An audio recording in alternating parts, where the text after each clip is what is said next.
Albert Prince Pagara! Parang laki ni Prince Albert ngayon. Tapos ng do your job. He hurt him again with the left. Balitang esports, nag-aatikabong mga laban. Mga ka-boxing, matutuldukan na rin ang pag-abang ng mga Pinoy boxing fans. Dahil ngayon, magbabalik sa ring ang prinsipe ng Philippine boxing, si Prince Albert Pagara. Grabe ito mga tol, 35 panalo, 24 na by knockout, at isang talo lang. Hindi na to prinsipe lang, parang hari na sa record. At isang IBF at WBO Intercontinental Champion, Tubong Leyte, pero ang suntok, pang-global. Pero syempre, kahit prinsipi, minsan natatalo rin sa giyera. Ang nag-iisang talo ni Pagara ay kontra sa Mexican warrior na si Cesar Juarez. Sa laban una pang napabagsak ni Pagara si Juarez, akala ng mga Pinoy, panalo na tayo. Ngunit nakabawi si Juarez sa round 8. Si Pagara naman ang binigwasan ng malupit. Knockout. Mula dito sabi ng iba ay tapos na ang karera ni Pagara. Ngunit mula dito sa talo, kumuha pa ito ng 10 straight na panalo at walang talo.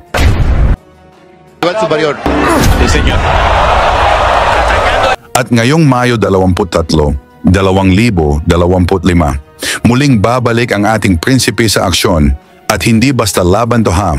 Bakanteng WBA Gold Lightweight Championship ang nakataya. Ang makakalaban, undefeated boxer mula Tajikistan, si Bakhdur Usmonov. May record na 9 na panalo, walang talo at 4 na knockouts at take note, dati siyang Olympian at World Championship medalist. Plus, may 49 na wins sa amateur.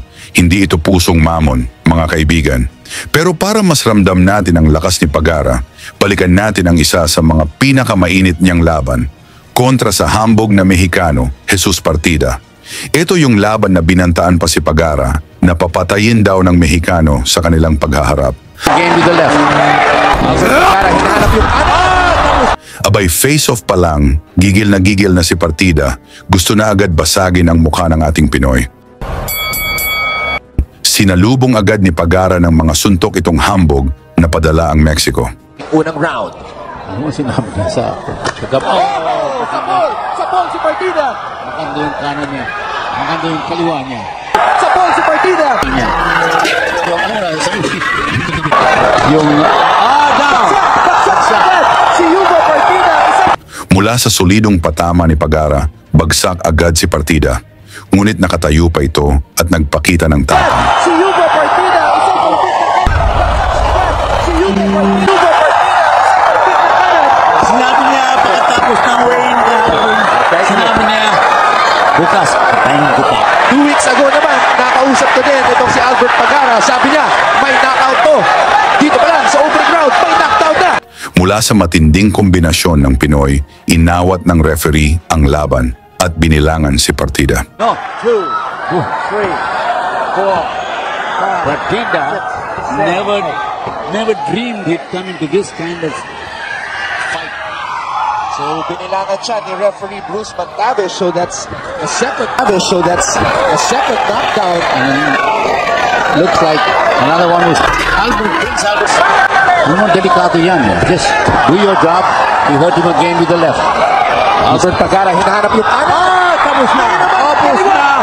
Oh, boy. Dito na tinapos ni Pagara ang paghihirap ni Partida.